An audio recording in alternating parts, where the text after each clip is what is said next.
So hi guys, so diha day guys, manglimpyo day ko diha guys. Mamilo pod ko kay 3 days na dyan na natambak amon nilabhan na way pilo-pilo kay tungod kay busy lagi kaayo sa trabaho.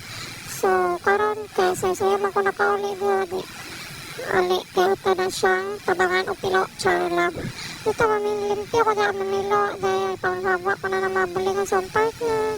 Then kanan jacket niya ako nang gihanger kay tas araman na niya na suot sayang man po ibulingon diretso.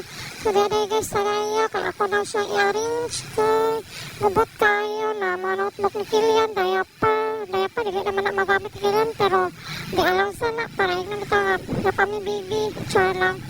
So diya ako nang ipaghabwa ang mga talo bag ni Kilian nasa ko na guys pero lagi po nang ibalik kay naman talaan kabutanan so dahil pa-arrange ko na mabagin yun mga bag na ako, bag ni Angel so kalo kaya di ko ipangkondura guys sandot na ako kasabot yung aya so ako na lang na siya ipabalik basta kayo naka-arrange lang so diha guys nangapide ko malami kayo sigap kong kapiden ha well limpyo kasi yung karto. So, dara guys, nagsugod na rin ko pamilo din ha. Mga nagdaghan, basta ka ma-arrange na, basta ka ma-arrange na ginamang mga nilaban guys. Okay, nagit kayo na lami, nagit kayo na sa pamati ni mga hari ka kasi bigdaanan ay lami kayo na naka-arrange na bitaw. So, ato ng pil-on kay para pinapsay po na itong karto na, dili kay gubot kaayo, di ko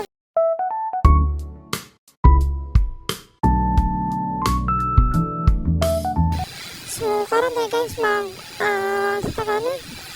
mag-change day ko og bedsheet. So, diya, napatabang na rin ko sa akong partner kay kuan. Dili na makaya. Bukat man gana siya kuan. Itulam na din sa ate na ayang gigdaan na mo. So, diya, may batang sa mutan. So, sagdain nilang kay malingawan pagtag sa iya. Oo, may kayo musipa ba? Kasi pasipa mo guys. Diha na guys, apatari ko ba naman niya. So, fast forward ko na lang niya. So, maling result sa pag-review.